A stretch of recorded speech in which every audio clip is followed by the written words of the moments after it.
Road monkey like Fritos. Road monkey like Tab and Mountain Dew. Road monkey, very simple man with big warm fuzzy secret heart. Road monkey like you. Road monkey like you.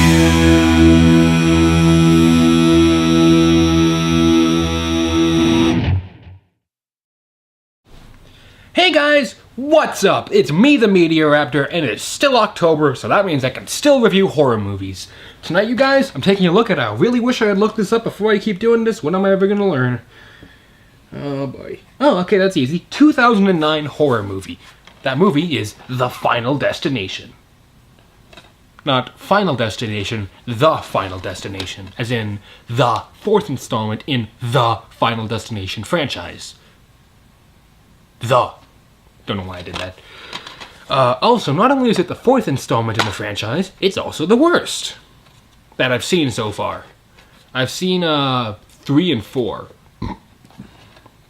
And I've seen parts of 1 and 2, and I've seen a little bit of 5. Again, same thing with the Saw movies. This was in that box of movies I bought for $5. I like the Final Destination movies. I think the premise is awesome. I think it's really cool. But it's not a franchise which I feel the need to run out and buy. You know, it's not that great a franchise. If I find them on Blu-ray pretty cheap, I'll buy them. Like, I know there's a pretty cheap 4-pack, and I know the 5th movie's only like $10, so who knows, maybe I'll pick those up at some point.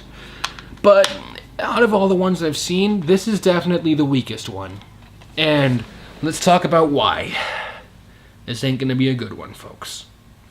First off, our characters in this movie, well, the entire movie itself is just bad, but perhaps the worst part of the entire movie is the writing. Well, no, there's 3 bad things with this movie, and they're all the 3 main things you need to make a good movie, in my opinion. Number 1 is writing.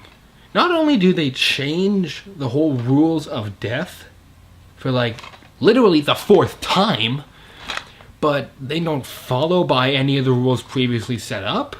And all the characters, I kid you not, if you watch the credits, there are literally characters who don't have names and are literally summarized by words like racist, cowboy, security guard, redneck.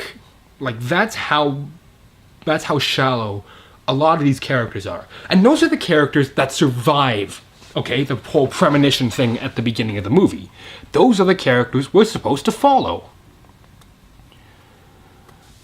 Oh, well, listen to this, actually. The movie series that taps into your deepest fears returns with a new and imaginative chapter that delivers the expected, in so many ways keep you guessing, unexpected ways. What? That doesn't even make sense.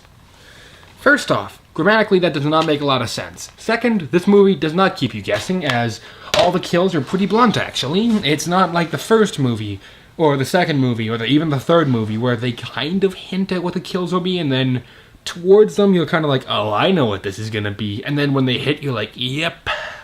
And then occasionally, you're like, I know what this is gonna be. And then when the kill happens, you're like, wait, what? I thought that was gonna be something else. Yeah, this movie...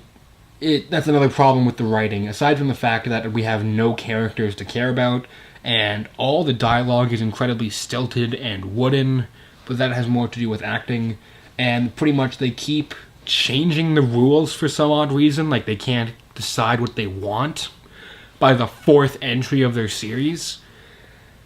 That and the kills, about 90% of them are literally shown to us before they happen. Because, like, when you have the whole premonition thing, it's supposed to be, like, 30 seconds at the most. It's not meant to be a huge event.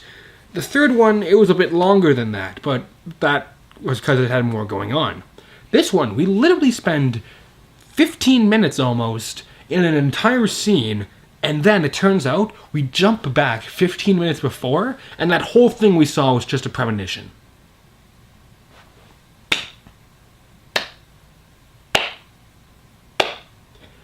Good job. So, really, this movie And again, this kind of ties into the pacing of the movie. This movie is pretty slow.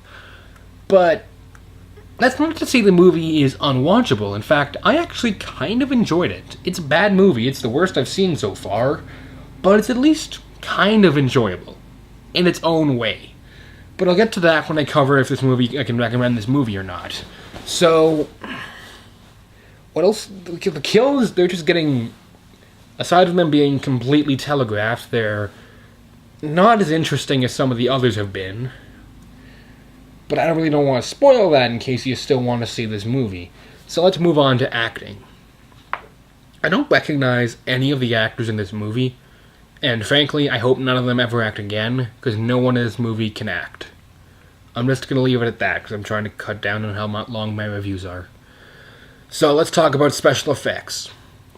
Remember in the past 3 movies, and even in the past 3 movies, how the effects were done with CG and practical effects, and they looked good at least?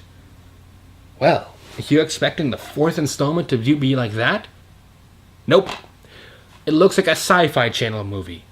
I kid you not. The effects in here, it literally seems, and I could totally be right on this, I actually think I'm correct on this in thinking this, that the Asylum looked at this franchise and said, hey, we're going to make one of our own of those. And then they did. And then, of course, who released this thing?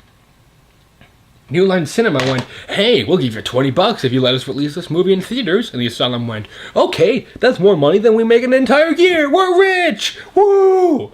And then they released this movie in theaters. The CG is so bad, it makes things like Sharktopus and Sharknado look good. And not so bad it's good, like good quality good. Music, I don't remember any of the music in this movie, but like all the, well, why didn't I just jump to music? Sorry guys.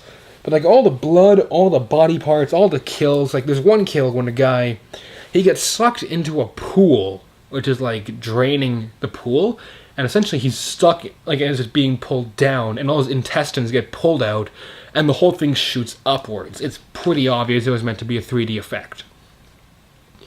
And I really wish movies would stop doing that if you're not gonna... Because one, no one cares about 3D, okay? And two, 99% of the people who watch this movie at home, more like 99.9999989, no, 99, won't have a Blu-ray player... No, a Blu-ray 3D player or a 3D television, making that all those completely pointless. So yeah, the CG, it's truly horrendous. The effects are horrible. And really, there's not much more to say, so can I recommend The Final Destination? Sort of.